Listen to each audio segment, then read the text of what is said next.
Hoje eu vou abrir o coração de um jeito diferente. Meu nome é Dona Teresa. Tenho 68 anos. E o que vou contar é daquelas histórias que viram a vida da gente de cabeça para baixo. Foram 40 anos ao lado do mesmo homem. 40 anos acreditando que a gente era companheiro para tudo, que nada ia nos separar. E por muito tempo foi assim. Casa simples erguida no braço, 2 filhos criados com suor e cuidado, domingos cheirando a carvão e gargalhada de família no quintal. Eu trabalhava na costura, ele na lavoura. Não tínhamos luxo, mas tínhamos plano. Tijolo por tijolo, sonho por sonho. Até que veio o domingo que mudou tudo. Acordei cedo, lavei a churrasqueira, varri as folhas do pé de goiaba e já estava na cozinha, animada, prometendo que a maionese ia calar a boca do povo. Vai buscar pão e carvão? Ele me pediu, como sempre fazia. Fui. A padaria estava calma. Comprei 2 saquinhos de francês. Trouxe também um doce de coco para agradar. Voltei pensando no cheiro da carne na grelha e no barulho da família chegando. Entrei pelo corredor com a sacola no braço e parei na porta da cozinha. Ele estava lá. E ela também. Não se tocavam. Mas estavam perto demais. Olhavam um para o outro daquele jeito que quem já viveu muito sabe. Silêncio carregado de segredo. Respiração curta. Palavra que não precisa ser dita. Quando me viram, ele disfarçou ajeitando a cadeira. Ela deu um susto pequeno. Eu tentei sorrir, mas o sorriso morreu antes de nascer. Não tinha prova nenhuma. E ainda assim, por dentro, eu já sabia. A porta do quarto estava apenas encostada. Não fechada, não trancada. Apenas um fio de escuridão convidando e repelindo ao mesmo tempo. Teresa parou no corredor, a sacola de aviamentos pendendo em sua mão. O cheiro de linha e tecido novo misturando-se ao ar viciado da casa. Voltou mais cedo do curso de costura. Um pressentimento gelado subindo pela espinha. Uma sensação incômoda que a acompanhava há semanas. Era uma coceira na alma. Uma nota dissonante na sinfonia de sua vida metódica. O silêncio da casa não era o silêncio da paz. Era o silêncio da ausência.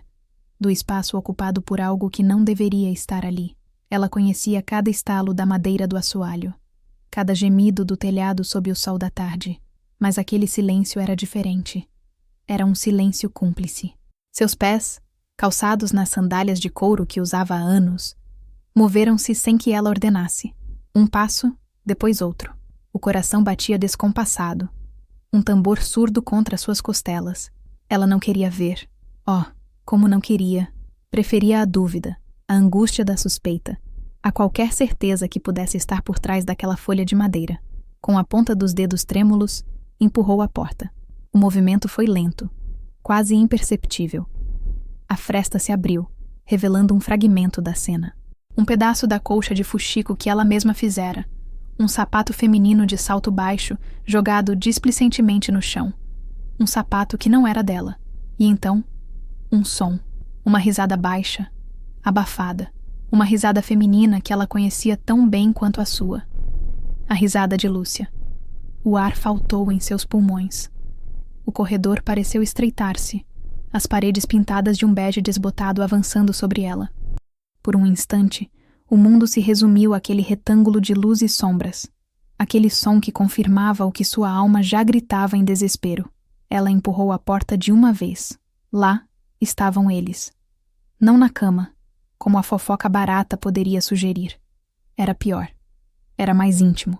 Roberto, seu marido de 40 anos, estava sentado na beirada da cama, a camisa social desabotoada no colarinho.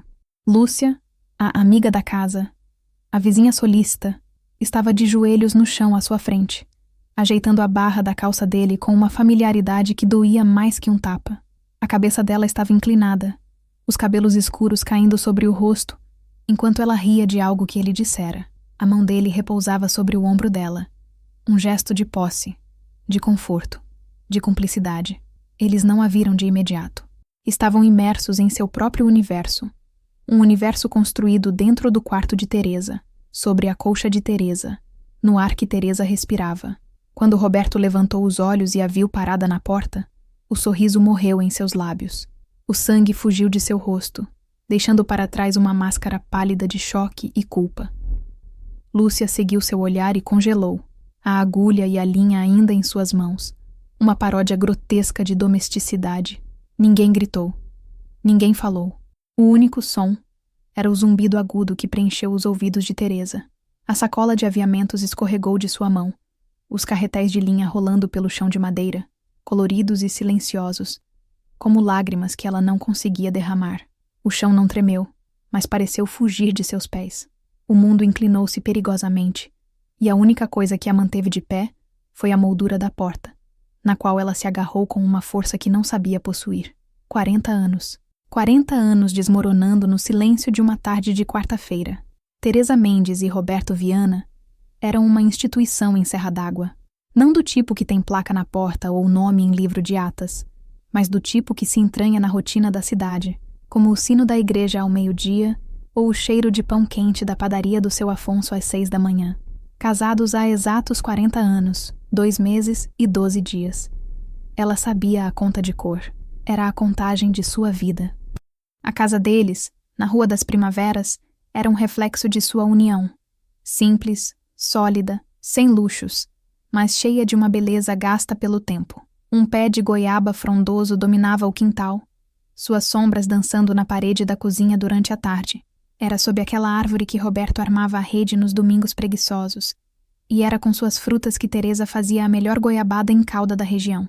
A vida deles era uma sinfonia de pequenos rituais. O café, sempre coado no pano, exalava seu aroma pela casa antes mesmo do sol nascer. Ele lia o jornal na varanda, comentando as notícias em voz alta. Ela cuidava das samambaias e dos gerânios, respondendo com monossílabos carinhosos. Eram, como ela gostava de dizer, um casal de feira e missa. Aos sábados, iam à feira livre, ele carregando as sacolas, ela escolhendo os legumes com um olhar criterioso.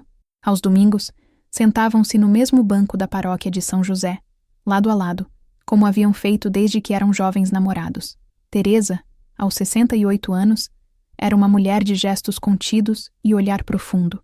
Seus cabelos, outrora negros como a noite, eram agora um emaranhado de fios prateados, presos num coque firme na nuca. Suas mãos, marcadas pelo trabalho na horta e na máquina de costura, eram ágeis e precisas. Havia uma serenidade em seu rosto, uma paz que vinha de uma vida sem grandes sobressaltos, ancorada na certeza do amor de Roberto e na alegria de ver a filha, Sofia, bem criada e feliz. Roberto, 2 anos mais velho, era o contraponto. Onde ela era silêncio, ele era risada. Dono de uma pequena loja de materiais de construção, era conhecido por sua simpatia e sua conversa fácil. Tinha um rosto largo, sulcado por rugas de expressão, e um bigode grisalho que era sua marca registrada. Para Teresa, ele era o porto seguro, o homem que segurou sua mão no nascimento de Sofia, que a consolou na morte de seus pais, que prometera envelhecer ao seu lado, contando as estrelas na varanda. Lúcia, a vizinha da casa dos fundos, sempre esteve na periferia dessa paisagem. Viúva há alguns anos, uma mulher de aparência discreta e sorriso fácil, ela se inseriu na vida do casal de forma gradual. Primeiro, com um pedido de açúcar, depois com um pedaço de bolo, uma troca de receitas. Logo, era a amiga da casa, a companhia para um café da tarde, a ajuda quando Teresa precisava de alguém para olhar a casa enquanto viajava para visitar Sofia em Campinas. Teresa, em sua boa-fé, via nela apenas uma alma solitária, alguém a quem podia estender a mão. Nunca, em seus mais delirantes pesadelos, imaginou que a mão que ela estendia seria a mesma que, um dia, seguraria a agulha para consertar a barra da calça de seu marido, de joelhos, no chão de seu próprio quarto. A vida que Teresa conhecia era aquela: o cheiro da terra molhada, o barulho da máquina de costura, o abraço de Roberto ao final do dia. Era uma vida tecida com os fios da confiança, da rotina e do afeto, uma colcha de retalhos colorida e quente que a protegia do frio do mundo. Naquela quarta-feira, ela descobriu que um dos fios, o mais importante de todos, estava podre, e ao puxá-lo, a colcha inteira começou a se desfazer em suas mãos. Tudo começou, ou melhor, a percepção de que algo estava errado começou, num domingo de sol forte, cerca de 3 meses antes. Era dia de churrasco para comemorar o aniversário de Mateu, o neto de 6 anos. A casa estava em festa. Sofia e o marido, Ricardo, chegaram cedo de Campinas, e o riso de Mateu preenchia o quintal. O O cheiro de carvão e linguiça no fogo misturava-se ao perfume das flores do jardim. Era um dia perfeito, um daqueles retratos de família feliz que Teresa guardaria no coração. Ela saiu logo cedo para a padaria do seu Afonso. Me vê 20 pãezinhos franceses dos bem crocantes e um saco de carvão, por favor, pediu, o sorriso já no rosto, antecipando a alegria do dia. Voltou para casa cantarolando baixo, a sacola de pães aquecendo seu braço. Entrou pelo corredor lateral, que dava direto na área da churrasqueira, e foi então que viu. Roberto estava perto do fogo, virando a carne com o garfo longo. Lúcia estava ao seu lado, segurando uma travessa de vinagrete. Não havia nada de errado na cena, em si. Era comum Lúcia aparecer nos eventos da família, sempre trazendo um prato, sempre solícita. O problema não era o que eles faziam, mas como faziam. Eles conversavam baixo, as cabeças muito próximas. Roberto disse algo, e Lúcia jogou a cabeça para trás e riu. Não era sua risada usual, polida e contida. Era uma risada solta, íntima. Ele então estendeu a mão e, com o polegar, limpou um pingo de molho que escorrera no canto da boca dela. O gesto foi rápido, quase imperceptível, mas para Teresa foi como um raio em céu azul. Durou 1 segundo, mas nesse segundo ela viu um universo de familiaridade que não lhe pertencia. O olhar que trocaram depois, um misto de cumplicidade e um brilho que ela não via nos olhos do marido há muito tempo, foi a confirmação. Ninguém mais notou. Sofia estava ocupada com Mateu. Ricardo conversava com outro vizinho. Apenas Teresa viu. Ela parou no umbral da porta da cozinha, o coração dando um salto doloroso no peito. Sentiu-se uma intrusa em sua própria festa. A alegria que a habitava momentos antes evaporou, dando lugar a um frio que nada tinha a ver com a brisa da manhã. Ela forçou um sorriso, entrou na cozinha e colocou os pães sobre a mesa. "O pão chegou", anunciou, a voz um pouco mais alta que o necessário. Roberto e Lúcia se afastaram instantaneamente, como 2 estudantes pegos em flagrante. Lúcia sorriu para Teresa, um sorriso que agora parecia falso, ensaiado. "Ai, Teresa, seu vinagrete é o melhor. Estava aqui tentando arrancar a receita do Roberto, mas ele não me conta o seu segredo", disse ela, a voz afetadamente doce. Roberto virou-se para a esposa. "Querida, que bom que chegou. Estava mesmo precisando de ajuda com esse sal." Ele agia normalmente, mas seus olhos evitavam os dela. Teresa sentiu a mentira pairando no ar, espessa como a fumaça da churrasqueira. Naquele dia, ela serviu a todos com o mesmo cuidado de sempre. Riu das brincadeiras do neto, conversou com a filha, elogiou a picanha do marido. Mas por dentro, algo havia se quebrado. Uma pequena fresta se abrira na muralha de sua confiança, e por ela, a semente venenosa da dúvida começara a germinar. Ela observou os dois durante o resto do dia. As trocas de olhares disfarçadas, a forma como ele sempre parecia saber onde ela estava, o jeito como Lúcia ria de todas as suas piadas, mesmo as sem graça, não era prova de nada. Era apenas um pressentimento. Mas, como sua avó costumava dizer, pressentimento de mulher é telegrama de Deus. E aquele telegrama anunciava uma tempestade. Depois daquele domingo, Teresa passou a viver em estado de alerta. Era como se seus sentidos tivessem se aguçado para a dissonância. A rotina, antes um refúgio de conforto, tornou-se um campo minado de sinais e pistas. As rachaduras na fachada de seu casamento começaram a aparecer, pequenas e quase invisíveis a princípio, mas que se aprofundavam a cada dia. O celular foi a primeira grande mudança. Roberto, um homem que mal sabia enviar uma mensagem de texto e usava o aparelho basicamente para ligações, de repente tornou-se inseparável dele. O telefone estava sempre no bolso, com a tela virada para baixo sobre a mesa, ou em sua mão, os dedos deslizando pela tela com uma agilidade recém-adquirida. Ele sorria para o aparelho, um sorriso discreto, quase secreto. E as conversas? As conversas eram sempre interrompidas. Se Teresa entrava no escritório enquanto ele estava ao telefone, ouvia a frase apressada: "Preciso desligar agora. A gente se fala depois." A voz, antes relaxada, tornava-se tensa, formal. Certa noite, ela estava na cozinha, preparando o jantar, quando o ouviu rindo na sala. Era uma risada gostosa, a mesma que ele dava quando assistia a seus programas de comédia favoritos. Curiosa, ela foi até a porta e o espiou. Ele estava sentado na poltrona, o celular na mão, digitando freneticamente, um sorriso estampado no rosto. Ao perceber a presença dela, o sorriso desapareceu. Ele bloqueou a tela do celular rapidamente e o colocou no bolso. Estava vendo um vídeo engraçado que um amigo mandou. Ele disse, a desculpa saindo rápida demais para ser convincente. Depois vieram as mudanças em seus hábitos. Ele, que sempre fora um homem de camisa de malha e calça de brim, começou a se arrumar mais. Passava camisas sociais em dias de semana comuns. Usava um perfume amadeirado que ela não lhe dava de presente há anos. Reunião importante na loja, justificava. Mas as reuniões pareciam acontecer em horários cada vez mais estranhos, estendendo-se até o início da noite. As críticas também começaram, sutis como alfinetadas. Esse arroz não está um pouco sem sal, meu bem? Ele perguntou certa vez, depois de 40 anos comendo e elogiando o tempero dela. Você não acha que essa blusa está um pouco desbotada? Comentou em outra ocasião, enquanto ela se arrumava para ir ao mercado. Eram pequenas farpas, lançadas displicentemente, mas que atingiam Teresa em cheio.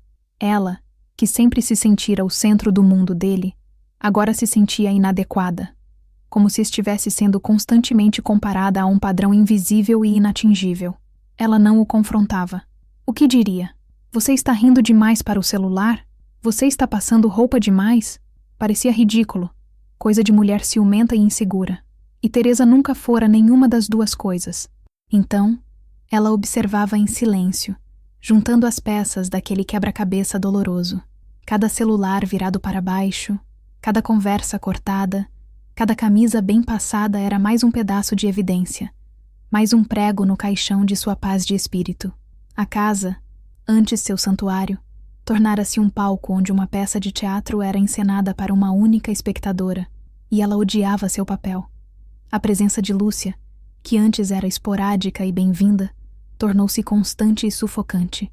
Ela parecia ter um radar para os momentos em que Teresa estava mais vulnerável ou quando Roberto estava em casa. Aparecia em horários tortos, sempre com um pretexto irrefutável. Numa tarde de segunda-feira, trazia um pedaço de pudim de leite. Fiz demais, Teresa. E lembrei que o Roberto adora. Pensei em trazer um pedacinho para vocês. O nome dele sempre vinha primeiro. Ela entrava, sentava-se à mesa da cozinha e ficava por horas, falando sobre trivialidades do bairro, sobre a novela, sobre o aumento do preço do tomate. E seus olhos, pequenos e brilhantes, varriam a casa, registrando cada detalhe, cada objeto, como se estivesse fazendo um inventário. Em outra ocasião, apareceu no final da tarde, com uma cesta de costura na mão. Ai, amiga, a barra da minha saia soltou e eu sou uma negação com agulha. Você, que tem mãos de fada, não me ajudaria? Teresa, incapaz de negar um favor, pegava a saia e a consertava, enquanto Lúcia se sentava ao seu lado, observando-a, fazendo perguntas sobre Roberto. Ele anda tão cansado, não é? A loja deve estar dando um trabalho. E a saúde dele, está boa? Ele pareceu meio pálido outro dia. Era uma preocupação que soava forçada, quase invasiva. Teresa começou a se sentir uma estranha em sua própria casa. A cozinha, seu domínio, era frequentemente ocupada pela presença de Lúcia.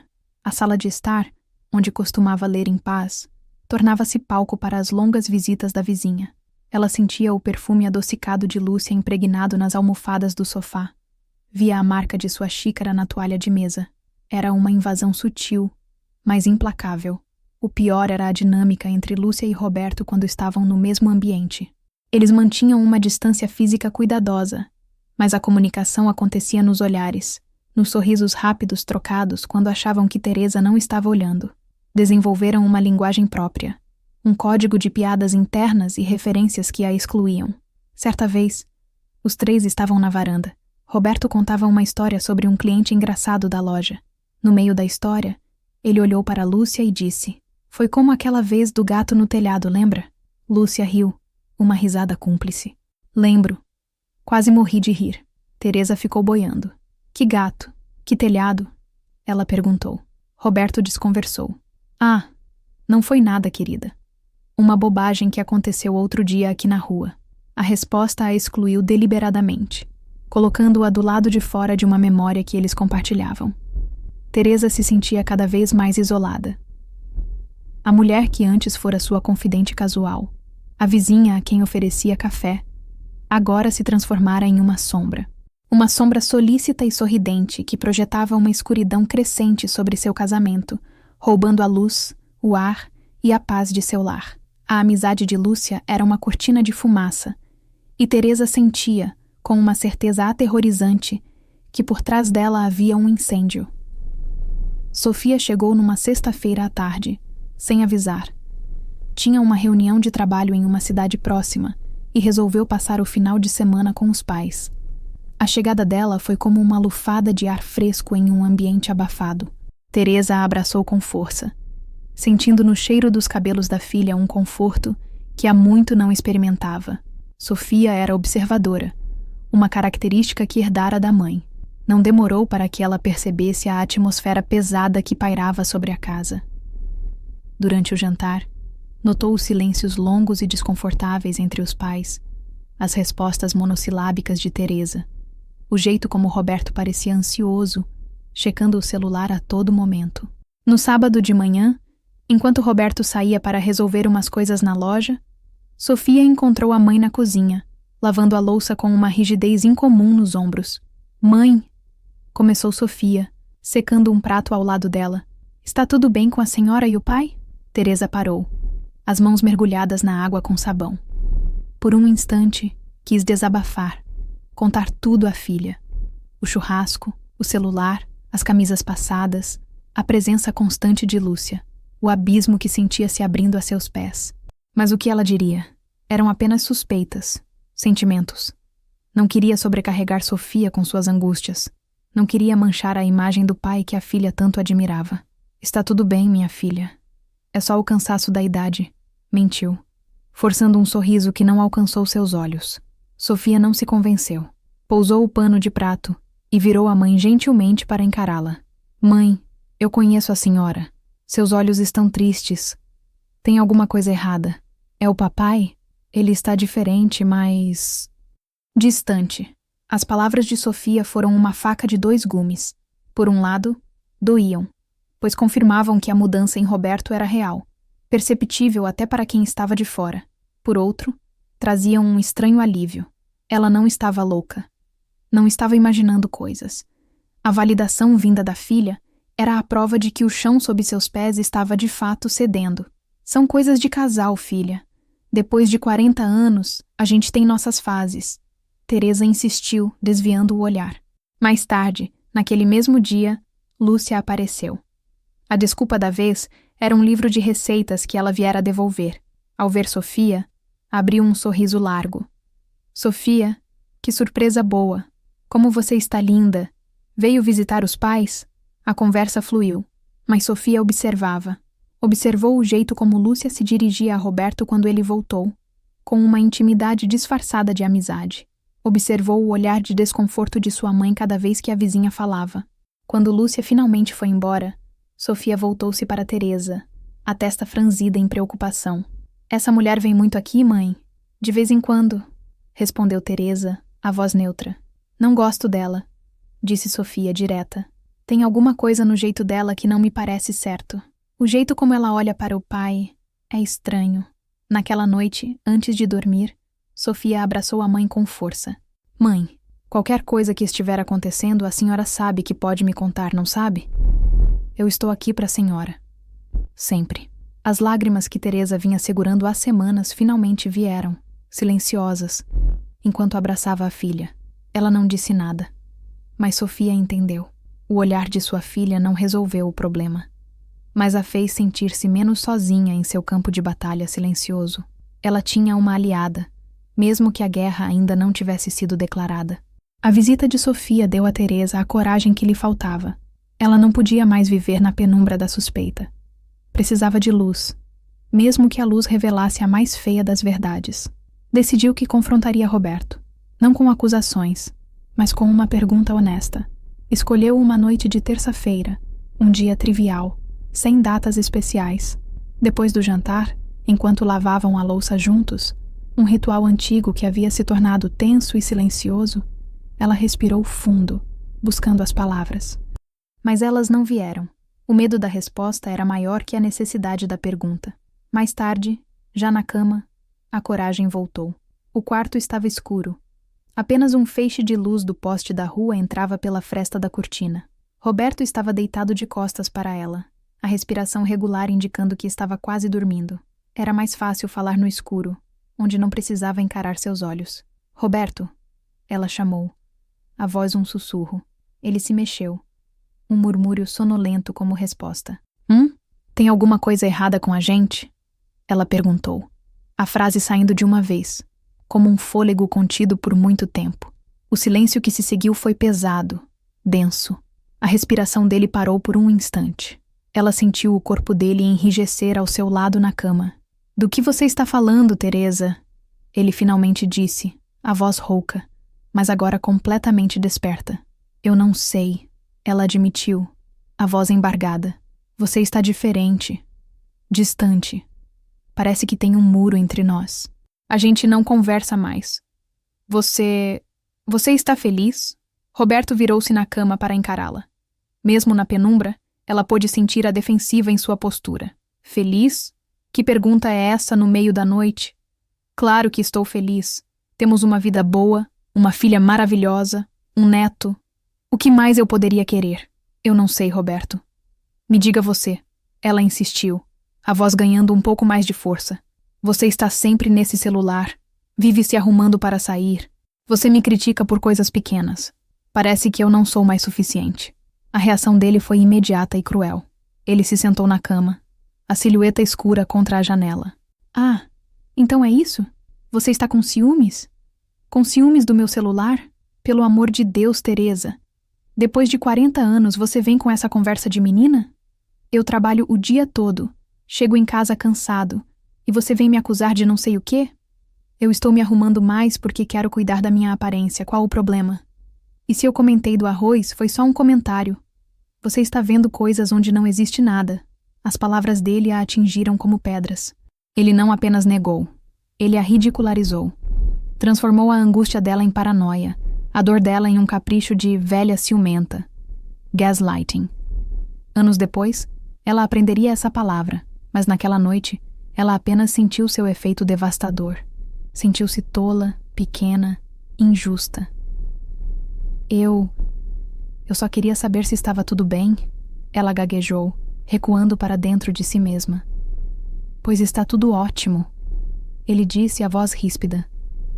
Agora, por favor, me deixe dormir. Tenho que acordar cedo amanhã. Ele se virou de costas para ela novamente. Um gesto de finalização. Um muro de carne e osso erguido entre eles. Teresa ficou de olhos abertos no escuro, as lágrimas escorrendo silenciosamente pelo seu rosto e molhando o travesseiro. A conversa que deveria ter trazido luz apenas a mergulhou em uma escuridão ainda mais profunda. Ela não só suspeitava de uma traição, agora também duvidava de sua própria sanidade.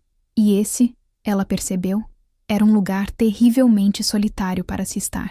A quarta-feira fatídica amanheceu cinzenta e úmida. O céu de Serra d'Água prometendo uma chuva que não vinha. Teresa acordou com o gosto amargo da conversa da noite anterior na boca. Roberto já havia se levantado e saído, deixando para trás apenas o cheiro de seu perfume e uma xícara de café suja na pia. Um bilhete na geladeira dizia: fui resolver uns problemas de entrega. Chego mais tarde. Nenhuma palavra de carinho. Nenhuma tentativa de reconciliação.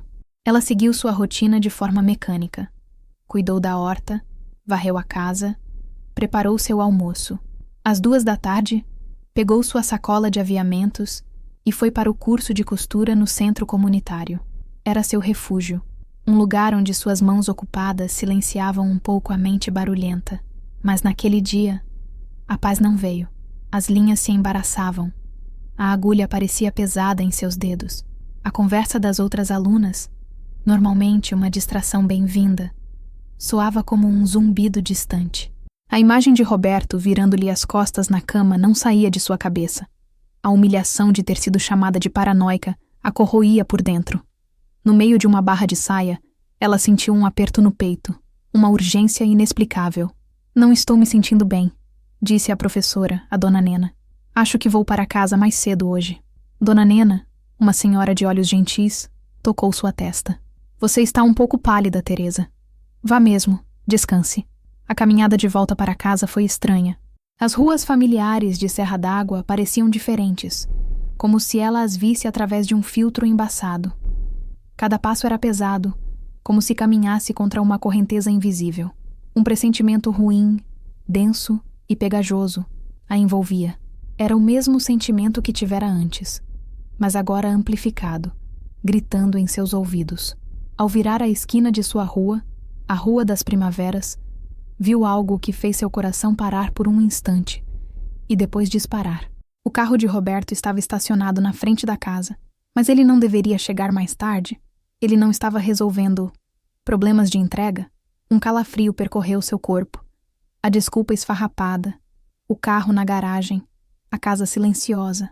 As peças do quebra-cabeça começaram a se encaixar com uma velocidade vertiginosa, formando uma imagem que ela se recusava a aceitar.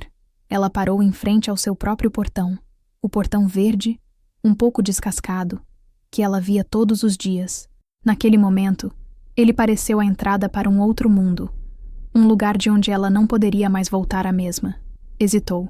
Uma parte dela queria dar meia volta, ir para a praça, sentar em um banco e esperar que o tempo passasse, que a cena que sua mente projetava se dissolvesse.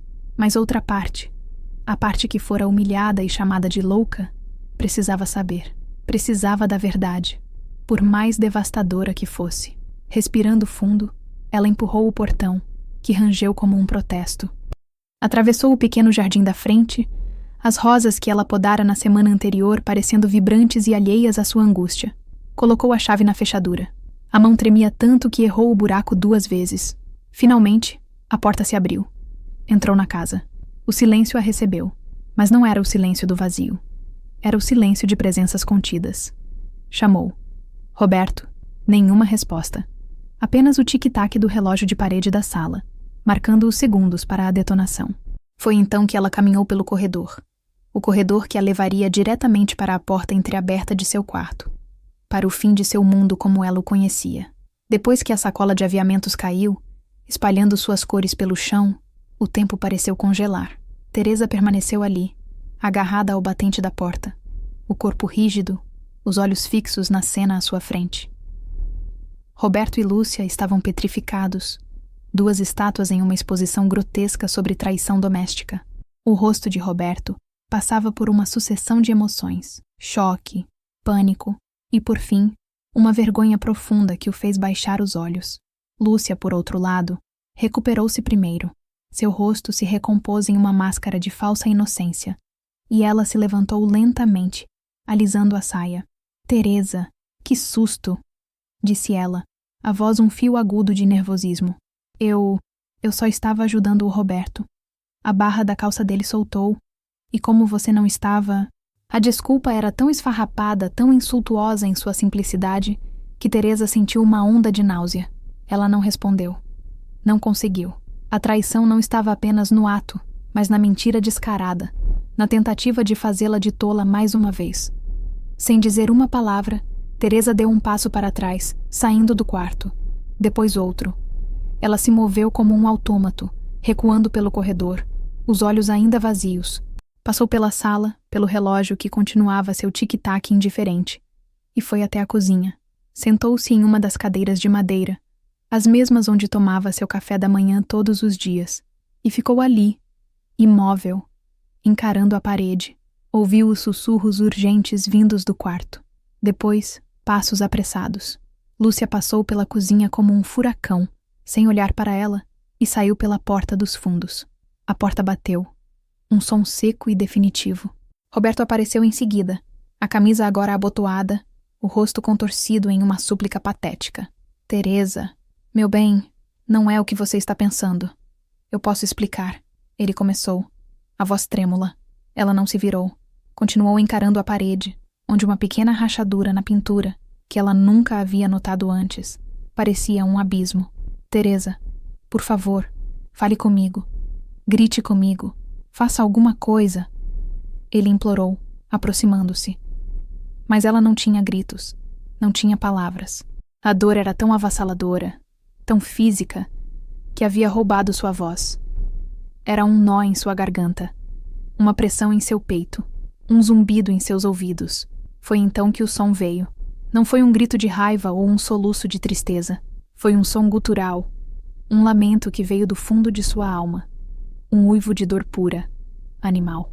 O som de 40 anos de amor e confiança se partindo em 1000 pedaços. Ela dobrou o corpo para a frente, a testa apoiada na mesa fria, e o som continuou a sair, incontrolável, rasgando o silêncio da casa. Dona Elvira, a vizinha do lado, estava estendendo roupa no varal quando ouviu. A princípio pensou que fosse um cachorro, mas o som era humano demais, desolado demais. Preocupada, ela correu para um muro que dividia as casas. Dona Teresa, tá tudo bem aí? Não houve resposta. Apenas o lamento contínuo.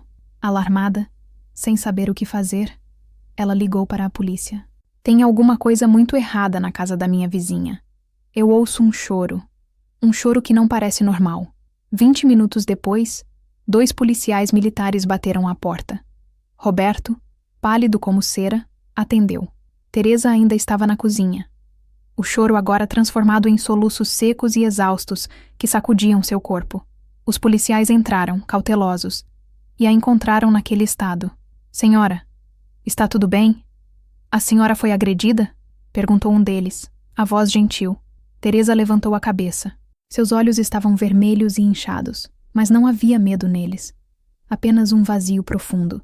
Ela balançou a cabeça negativamente. Não fora uma agressão física.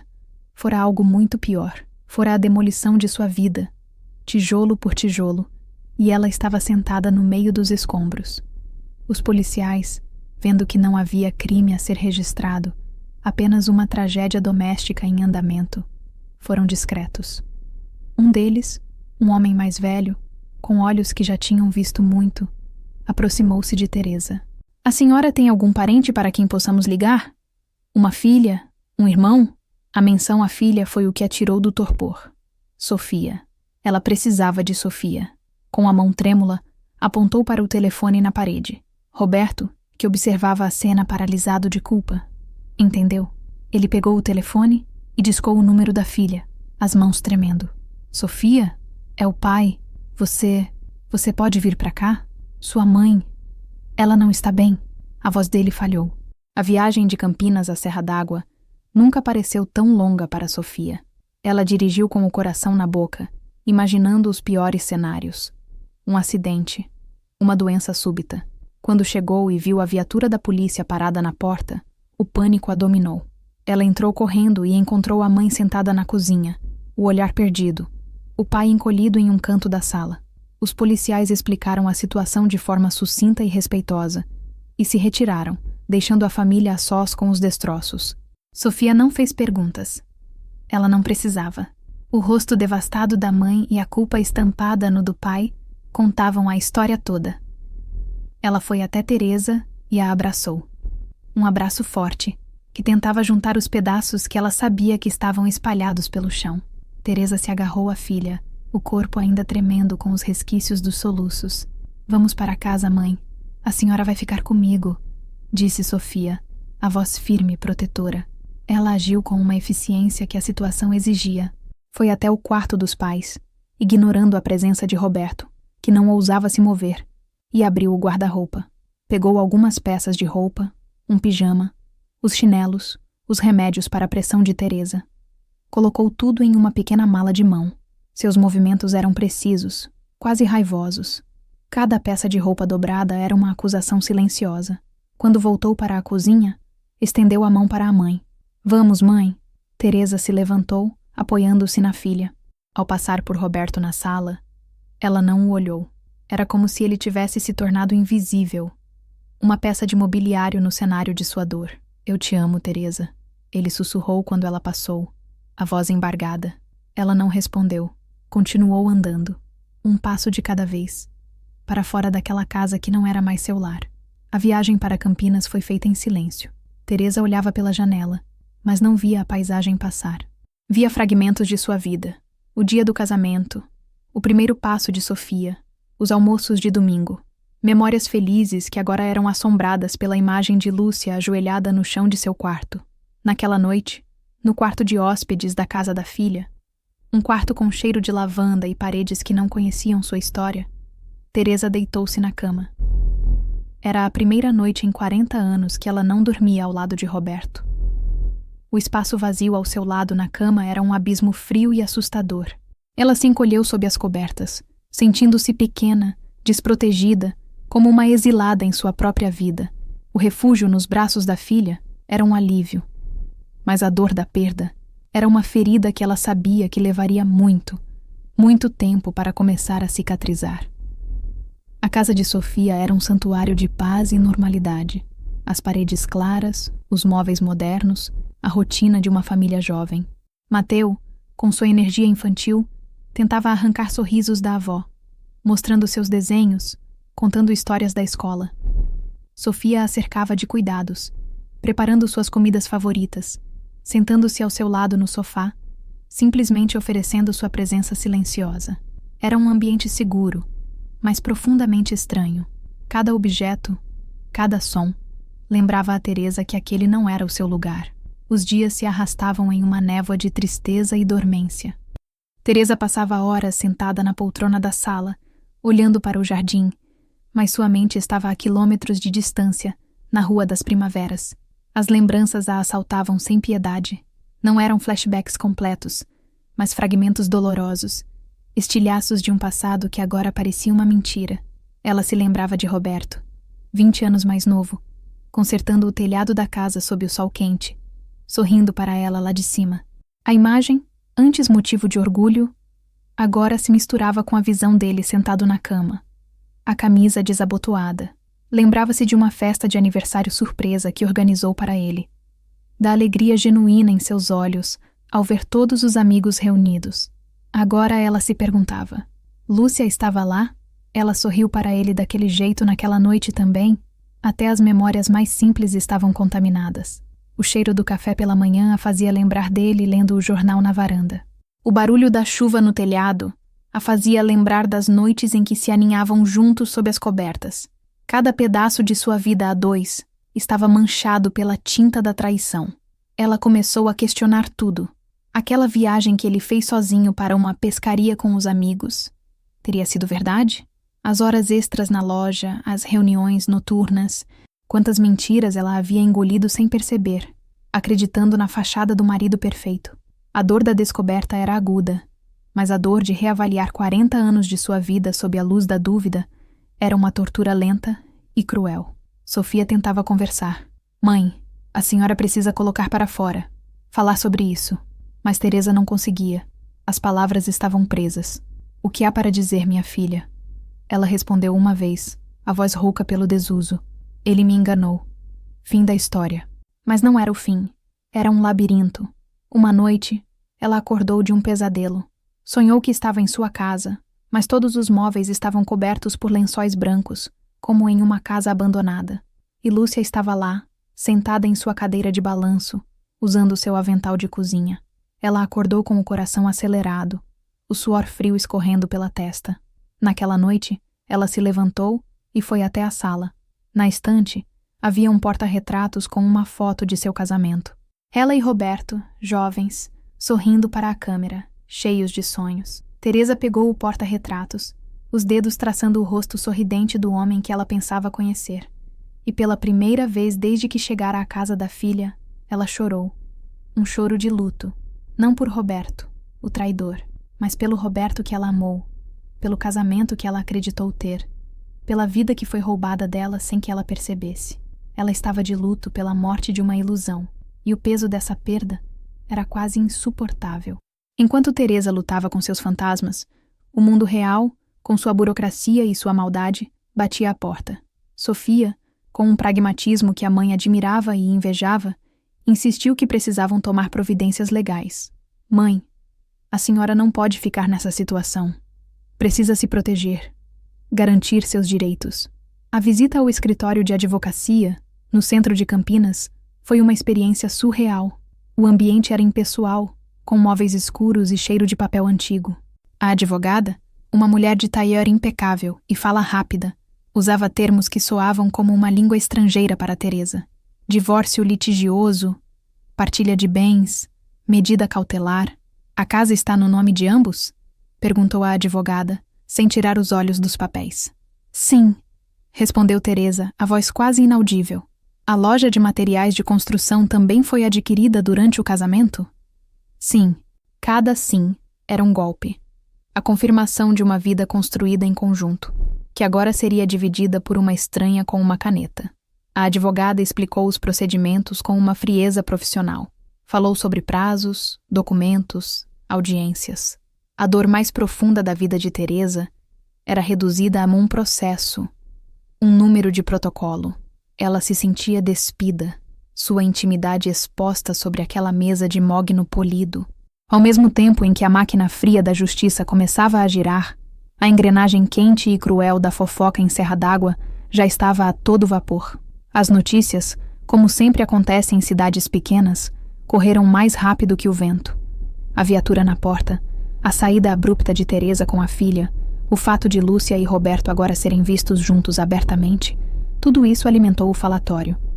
Certo dia, uma antiga vizinha, a dona Cida, ligou para Teresa, sob o pretexto de saber como ela estava. Teresa, minha querida, estou rezando por você, começou ela, a voz untada de falsa compaixão. Mas sabe como é? O povo fala. Dizem que você que o abandonou, que andava muito amarga, reclamando de tudo, que o coitado do Roberto não teve outra escolha.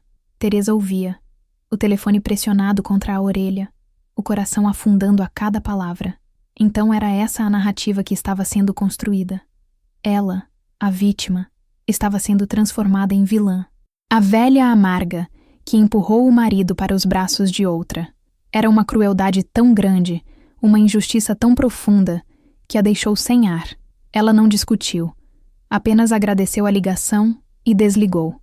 Sentou-se no sofá da casa de Sofia, a voz de Dona Cida ecoando em sua mente. A traição de Roberto doía, mas a traição da comunidade, das pessoas que a viram envelhecer, que comeram de sua comida e sorriram para ela na rua, essa doía de uma forma diferente. Era o isolamento, a vergonha pública. Eles não estavam apenas dividindo seus bens, estavam dividindo sua reputação, sua história, sua identidade. E na versão que contavam, ela estava ficando com a pior parte. Passaram-se quase 2 meses. 2 meses em que Teresa viveu em um limbo, suspensa entre o passado destruído e um futuro que ela não conseguia sequer imaginar. Ela havia se acostumado à rotina da casa de Sofia, à presença constante do neto, ao conforto de não ter que enfrentar os olhares e sussurros de Serra d'Água. Mas o sentimento de ser uma visitante, uma peça fora do lugar, não a abandonava. Ela emagrecera, e olheiras profundas marcavam seu rosto no espelho. Via-se como uma versão desbotada de si mesma. A advogada ligava com atualizações sobre o processo. Roberto deixava recados na caixa postal de Sofia, mensagens que ela se recusava a ouvir. Ele havia se mudado para um apartamento alugado. Lúcia, segundo as notícias que vazavam de Serra d'Água, já estava instalada na casa da Rua das Primaveras. A casa dela. A ideia de voltar era aterrorizante. Voltar para a casa vazia, para o bairro hostil, para as memórias em cada canto. Era mais fácil ficar ali, protegida no ninho da filha. Mas ela sabia, no fundo, que não era vida. Estava se escondendo. A mudança veio de onde ela menos esperava. Numa tarde chuvosa, Mateus sentou-se ao lado dela no sofá, com uma folha de papel e uma caixa de lápis de cor. Ele desenhava em silêncio, a língua entre os dentes, concentrado. Depois de um tempo, virou-se para ela e estendeu o desenho. Era uma casa. Uma casa amarela com um telhado vermelho e uma grande árvore verde ao lado, cheia de bolinhas vermelhas. Na porta da casa, ele havia desenhado uma figura de palitos com um grande sorriso e cabelos brancos. É a senhora, vovó, na sua casa, disse ele, com a simplicidade inocente das crianças. Eu desenhei a goiabeira também, mas a sua casa está triste. O papai do céu fez chover nela. Eu pintei um sol bem grande aqui em cima para ela ficar feliz de novo. Teresa pegou o desenho, os olhos marejados.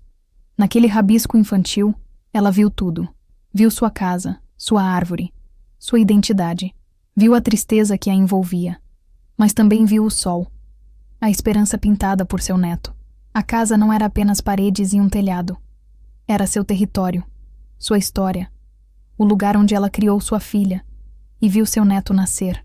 Lúcia e Roberto podiam ter profanado seu quarto, mas a casa inteira, o quintal, a goiabeira, aquilo era dela. Ela não podia deixar que eles vencessem. Não podia abandonar 40 anos de sua vida para que outra mulher os ocupasse. Esconder-se na casa de Sofia era deixar que a narrativa da velha amarga se tornasse verdade. Naquela noite, durante o jantar, ela anunciou sua decisão. Eu vou voltar para casa, disse, a voz mais firme do que se sentia por dentro. Sofia a olhou, preocupada.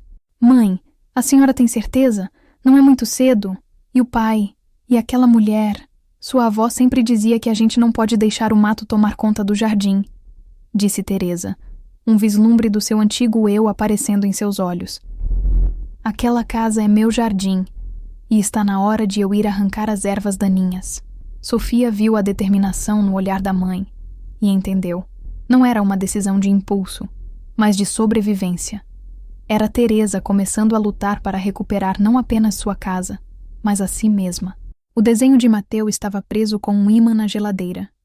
Um sol amarelo e sorridente prometendo que, depois da chuva, a felicidade poderia sim voltar. O dia do retorno à Serra d'Água foi tenso. Sofia dirigiu, lançando olhares preocupados para a mãe a cada poucos minutos. Teresa estava em silêncio, as mãos entrelaçadas no colo, o olhar fixo na estrada. Quando entraram na Rua das Primaveras, seu coração começou a bater mais forte. A rua parecia a mesma, mas ela se sentia uma estranha. A casa, vista de fora, estava exatamente como ela a deixara, mas ao entrar, a sensação foi de violação. O ar estava parado, com um cheiro que era uma mistura do perfume dela com o de Lúcia. Um perfume doce e enjoativo que parecia ter impregnado as paredes. Sofia a ajudou a levar a mala para dentro e a abraçou. Me liga a qualquer hora, mãe. Se a senhora não aguentar, eu venho te buscar no mesmo instante. Eu vou ficar bem, minha filha, disse Teresa, mais para convencer a si mesma do que a filha. Quando ficou sozinha, a imensidão da tarefa à sua frente quase a esmagou. A casa não era mais um lar. Era um cemitério de lembranças. Como ela pensou, cada objeto um fantasma. Mas a determinação que nascera com o desenho de Mateu a impulsionou. Ela não começou limpando ou arrumando. Começou pelo mais difícil. Foi até a sala e começou a tirar todos os porta-retratos das estantes e das paredes. A foto do casamento, as fotos das férias, as fotos dos aniversários de Roberto. Uma a uma, ela as pegou, olhou para cada rosto sorridente uma última vez e as colocou dentro de uma grande caixa de papelão. Não as rasgou, não as quebrou, não era sobre raiva. Era sobre encerrar um capítulo. Quando a última foto foi guardada, as paredes nuas da sala pareceram respirar. Em seguida, foi para o quarto, o epicentro do terremoto. A colcha de fuxico que suas mãos levaram meses para fazer estava na cama. Ela a arrancou com um gesto brusco, dobrou-a e a colocou na caixa junto com as fotos. Tirou os lençóis, os travesseiros. Abriu o lado de Roberto no guarda-roupa. As roupas dele ainda estavam lá. Camisas, calças, paletós. Uma a uma, ela as tirou e as colocou em sacos de lixo. Não por ódio, mas por necessidade. O cheiro dele precisava sair dali. O ritual de purificação continuou pela casa. Abriu todas as janelas, deixando o vento circular e levar embora o cheiro de Lúcia. Trocou a toalha de mesa, guardou os pratos que ele mais gostava no fundo do armário. No final da tarde, exausta e suada, ela pegou a caixa de papelão e os sacos de lixo e os levou para a edícula nos fundos do quintal. Trancou a porta. Não estava pronta para se livrar deles, mas precisava tirá-los de sua vista. Então, ela fez algo que não fazia há anos. Acendeu o fogão a lenha, que ficava na área externa. O cheiro da fumaça e da madeira queimando a transportou para sua infância. Ferveu água e fez um café forte, do jeito que gostava. Sentou-se em um banquinho de madeira no quintal, de frente para sua goiabeira, e tomou o café quente em pequenas goles. O fogo do fogão, a água fervente, o vento entrando pelas janelas, era uma purificação, dolorosa, exaustiva, mas necessária. Ela estava limpando não apenas a casa, mas sua alma.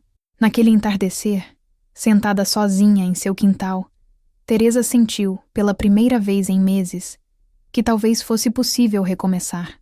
A casa ainda doía, mas agora era apenas dela. Os dias que se seguiram foram de uma solidão profunda, mas também de uma estranha liberdade. Teresa começou a tecer uma nova rotina, fio por fio, ponto por ponto, como se estivesse costurando uma nova colcha para sua vida. As manhãs não começavam mais com o café para dois. Começavam com ela e a horta. Com as mãos na terra, sentia-se conectada a algo real, algo que crescia e florescia sob seus cuidados. Conversava com os pés de tomate, com os maços de cheiro verde. Era um diálogo silencioso que acalmava seu coração. Depois, a caminhada até a padaria do seu Afonso. No começo, sentia os olhares curiosos, os cochichos quando ela passava. Fingia não notar, mantendo a cabeça erguida. Comprava seus pães, trocava uma palavra breve com o balconista sobre o tempo e voltava para casa. Com o tempo, a novidade passou e os olhares se tornaram menos intensos. Sua presença solitária tornou-se parte da paisagem novamente. A maior mudança, no entanto, acontecia à noite. O silêncio da casa, antes assustador, começou a se tornar seu companheiro. Foi quando ela encontrou um caderno de capa dura que Sofia lhe dera de presente anos antes e que nunca fora usado. Com uma caneta simples, começou a escrever.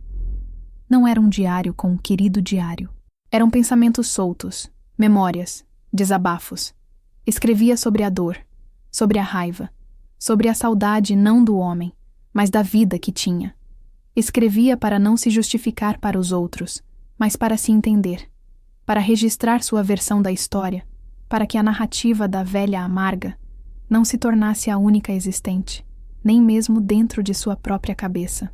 Hoje, a vizinha me olhou com pena. Não quero a pena de ninguém. Pena é para os fracos. E eu descobri que sou mais forte do que imaginava. Ser forte não significa não sentir dor. Significa sentir a dor e continuar a regar os gerânios mesmo assim, escreveu ela uma noite. Encontrou pequenos prazeres que haviam sido ofuscados pela vida a dois. Voltou a ouvir suas velhas LPs de Roberto Carlos na vitrola da sala, cantando junto em voz baixa. Passou a sentar-se na varanda ao entardecer, não para esperar alguém chegar, mas para observar as cores do céu mudando, para sentir a brisa no rosto. Sua casa, antes um cenário de traição, estava lentamente se transformando em seu santuário. Ela pintou a parede da cozinha de um amarelo girassol, uma cor que Roberto sempre achou chamativa demais. Comprou novas almofadas para o sofá, floridas e alegres. Pequenos atos de apropriação, de reconquista de seu espaço. Não era uma jornada fácil. Havia dias em que a solidão pesava como um cobertor molhado, em que a visão de um casal de idosos de mãos dadas na rua a fazia chorar. Mas ela persistia. Cada tomate colhido, cada página escrita, cada música ouvida era um passo para longe da mulher que teve o chão arrancado de seus pés e um passo em direção à mulher que estava aprendendo a voar com as próprias asas. A rotina não era mais sobre esperar ou servir a alguém. Era sobre cuidar de si mesma. E isso, ela estava descobrindo, era uma revolução silenciosa. Aconteceu numa manhã de quinta-feira no supermercado central, o maior da cidade. Teresa empurrava seu carrinho, concentrada em sua lista de compras. Farinha, ovos, fubá. Planejava fazer um bolo de milho, uma receita de sua mãe que sempre lhe trazia conforto. Ela estava no corredor 7, o de enlatados e conservas, tentando decidir entre a lata de milho com ou sem sal, quando ouviu aquela risada. A risada solta e íntima que ouvira no dia do churrasco. Seu corpo congelou. O coração deu um salto e depois começou a bater descontroladamente. Um tambor em seus ouvidos. Lentamente, ela levantou a cabeça. No final do corredor, perto dos palmitos, lá estavam eles. Roberto e Lúcia. Eles empurravam um carrinho juntos, discutindo sobre qual marca de azeitona levar. Pareciam um casal. Um casal comum, fazendo compras de supermercado numa manhã de quinta-feira. A banalidade da cena a atingiu como um soco no estômago. Eles haviam roubado sua vida e a transformado em algo trivial, corriqueiro. Roberto parecia mais magro, com uma expressão cansada. Lúcia, por outro lado, parecia florescer, Usava um vestido colorido e um batom vermelho vivo. Ela ria, a mão no braço dele, possessiva. O primeiro instinto de Teresa foi dar meia volta, abandonar o carrinho e fugir. Esconder-se no corredor de produtos de limpeza, sair pela porta dos fundos. Não queria enfrentá-los. Não estava pronta. Mas então, algo mudou. A imagem de si mesma, encolhida na casa da filha. A lembrança da voz de Dona Cida ao telefone. A injustiça de ser pintada como a vilã. Tudo isso veio à tona. Por que ela deveria se esconder? Aquele supermercado era o seu supermercado. Aquela cidade era a sua cidade. Ela não tinha feito nada de errado. Com uma respiração funda, ela endireitou os ombros. Agarrou o cabo do carrinho com firmeza, as juntas de seus dedos ficando brancas, e começou a empurrá-lo para a frente, em direção a eles. Um passo, depois outro. O corredor parecia ter quilômetros de comprimento. O som das rodinhas do seu carrinho era a única coisa que ela ouvia. Eles a viram quando ela estava a poucos metros de distância. Lúcia foi a primeira. Seu sorriso desapareceu, substituído por uma expressão de choque e desconforto. Ela largou o braço de Roberto. Ele se virou, e ao ver Teresa, seu rosto ficou pálido. Ele parecia um fantasma, assombrado pela mulher que um dia fora sua. Teresa não parou. Continuou avançando, o olhar fixo, não neles, mas no final do corredor, como se eles fossem apenas 2 obstáculos no seu caminho. A tensão no ar era palpável. Uma funcionária que arrumava as prateleiras parou para observar. Um outro cliente mais adiante também diminuiu o passo, sentindo o drama se desenrolar. Ela chegou à altura deles. O espaço era estreito. Por um momento, os 3 ficaram parados, bloqueando o corredor 7. O silêncio era ensurdecedor. O cheiro de vinagre das conservas parecia mais forte. Era o momento da verdade. O confronto que ela tanto temia e secretamente tanto precisava. O mundo pareceu prender a respiração no corredor 7. Roberto abriu a boca para falar, mas nenhum som saiu. Era um homem reduzido a uma sombra de culpa, incapaz de encarar os olhos da mulher com quem dividira 40 anos de sua vida. Lúcia, por sua vez, cruzou os braços, uma postura defensiva, um brilho de desafio em seu olhar. Teresa não olhou para ela. Seus olhos, calmos e límpidos, fixaram-se em Roberto. Ela não sentia a raiva que imaginara que sentiria. Sentia uma tristeza profunda e uma clareza cortante. Roberto, ela disse, e sua própria voz a surpreendeu. Não era trêmula, nem alta. Era firme, serena, carregada com o peso de tudo o que havia sido calado. Eu só quero que você saiba de uma coisa. Ele finalmente levantou o olhar, os olhos suplicantes. Ela continuou, a voz ecoando no silêncio do corredor. Durante 40 anos eu construí minha vida sobre a verdade do nosso amor. Era a minha base, o meu chão. Você, junto com ela. Ela fez um gesto breve na direção de Lúcia, sem digná-la com um olhar direto. Construiu a sua sobre uma mentira. E está tudo bem. Cada um escolhe o material com que constrói a própria casa. Ela fez uma pausa, deixando as palavras assentarem no ar.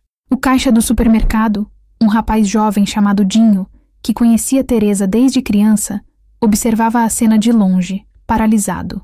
Mas eu só espero, Teresa concluiu, a voz ainda calma, mas com um fio de aço que ela não sabia que possuía.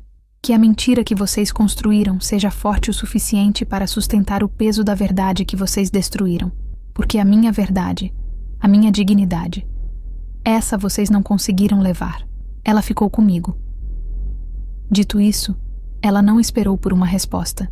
Não havia resposta que importasse. Com um aceno de cabeça quase imperceptível, como quem encerra uma reunião de negócios, ela manobrou seu carrinho passando por eles. O espaço era apertado. E por um segundo, seu braço roçou no de Roberto. Ele se encolheu como se tivesse levado um choque. Ela não olhou para trás. Continuou empurrando seu carrinho, pegou sua lata de milho, a com sal, e seguiu para o próximo corredor, a cabeça erguida. Não houve cena, não houve gritos, não houve escândalo para alimentar as fofocas do bairro. Houve algo muito mais poderoso. A verdade, dita em voz calma. Ela pagou por suas compras. Agradeceu ao caixa, que a olhou com uma admiração renovada, e saiu para o sol da manhã. Ao chegar ao carro, suas mãos começaram a tremer. A adrenalina, a dor, A força, tudo veio à tona. Ela se sentou no banco do motorista e permitiu-se chorar, mas não eram as lágrimas de uma vítima. Eram as lágrimas de uma guerreira depois de sua batalha mais importante, a batalha por sua própria narrativa. E ela havia vencido. O encontro no supermercado não foi um terremoto, mas uma pedra lançada em um lago calmo. As ondulações se espalharam por Serra d'Água, de forma sutil, mas definitiva. Dinho, o caixa, contou a história para sua mãe durante o almoço, não como uma fofoca, mas com um tom de reverência. A senhora precisava ver, mãe. Dona Teresa não levantou a voz, não xingou. Ela só falou. E o seu Roberto ficou do tamanho de um grão de arroz. A história, contada e recontada, começou a mudar a percepção da cidade. A narrativa da velha amarga, que foi abandonada, começou a ruir, substituída pela imagem de uma mulher de uma força e dignidade imensas. As pessoas que antes a olhavam com pena ou julgamento, agora a viam com respeito. Seu Afonso, o dono da padaria, que antes era formal, agora fazia questão de separar o pão mais quentinho para ela. Bom dia, Dona Teresa. O dia está bonito hoje, não é? Ele dizia, um sorriso genuíno no rosto. As conversas, antes evitadas, começaram a fluir novamente. As vizinhas voltaram a lhe dar bom dia por cima do muro. Em contrapartida, a vida de Roberto e Lúcia começou a perder o brilho. Onde antes andavam de mãos dadas, agora pareciam desconfortáveis em público. A história do supermercado os marcou. Roberto, que sempre fora o boa praça, agora era visto como o homem que encolheu no corredor 7. Lúcia, a amiga solícita, agora carregava o estigma da outra, não mais disfarçado por uma fachada de amizade. Eles se tornaram os fantasmas da história. Frequentavam os mesmos lugares, mas era como se houvesse um círculo de silêncio ao redor deles. As pessoas os cumprimentavam por educação, mas as conversas morriam. Os sorrisos eram forçados. A mentira que eles construíram, como Teresa previra, talvez não fosse forte o suficiente para o dia a dia de uma cidade pequena, onde a reputação é um patrimônio. Teresa sentiu a mudança. Não se regozijou com o infortúnio deles. Sua jornada não era sobre vingança, mas ela sentiu a validação. Sentiu o peso da vergonha sendo transferido de seus ombros para os ombros de quem realmente o merecia. Certo dia, encontrou Dona Cida, a vizinha que lhe telefonara com as fofocas na feira. A mulher a olhou sem graça. Teresa, eu soube o que aconteceu no mercado. Você foi muito corajosa. Eu não fui corajosa, Cida, respondeu Teresa, escolhendo um maço de couve. Eu só fui honesta. Às vezes as pessoas confundem as duas coisas. Ela pagou pela couve e foi embora, deixando Dona Cida com suas reflexões. A ondulação na água havia chegado a todas as margens. A verdade, uma vez dita, tem seu próprio poder. E o poder da verdade de Teresa estava, silenciosamente, reescrevendo a história em toda a cidade. Os meses se transformaram em um ano. A poeira assentou. As ondulações na água se acalmaram. A vida em Serra d'Água encontrou um novo equilíbrio. O processo de divórcio terminou. Por acordo, a casa da Rua das Primaveras ficou para Teresa. A loja foi vendida e o dinheiro, dividido. Roberto e Lúcia se mudaram para uma cidade vizinha, buscando o anonimato que Serra d'Água não lhes oferecia mais. A casa de Teresa já não guardava fantasmas. As paredes amarelas da cozinha pareciam absorver a luz do sol. O jardim florescia sob seus cuidados, mais viçoso do que nunca. A goiabeira deu frutos doces e abundantes naquele ano, e ela fez compotas que distribuiu para os vizinhos e para Sofia. Ela encontrou uma paz que não conhecia antes. Não era a paz contente e um pouco adormecida do seu casamento. Era uma paz mais vibrante, mais consciente. Uma paz conquistada. Ela aprendeu a apreciar a própria companhia. Os silêncios da casa que agora eram preenchidos por seus pensamentos, suas músicas, sua própria respiração. Percebeu que por anos viveu em função de outra pessoa, dos horários de Roberto, de suas comidas preferidas, de suas necessidades. Agora, sua vida era regida por seu próprio ritmo. Jantava a hora que queria, assistia aos programas que gostava, dormia atravessada na cama de casal, ocupando todo o espaço. Sua relação com Sofia e Mateus se aprofundou. Os finais de semana eram de casa cheia, mas uma cheia de risadas e afeto genuíno. Brincava com o neto no quintal, Ensinava-o a plantar sementes na horta. Contava histórias para ele. Não contos de fadas, mas histórias de sua própria vida, de sua infância, de sua força. Num final de tarde, sentada na varanda, observando os últimos raios de sol pintarem o céu de laranja e rosa, ela refletiu sobre tudo o que havia acontecido. A dor da traição se transformara em uma cicatriz. Não doía mais ao toque, mas estava lá, um lembrete permanente da ferida que um dia existiu.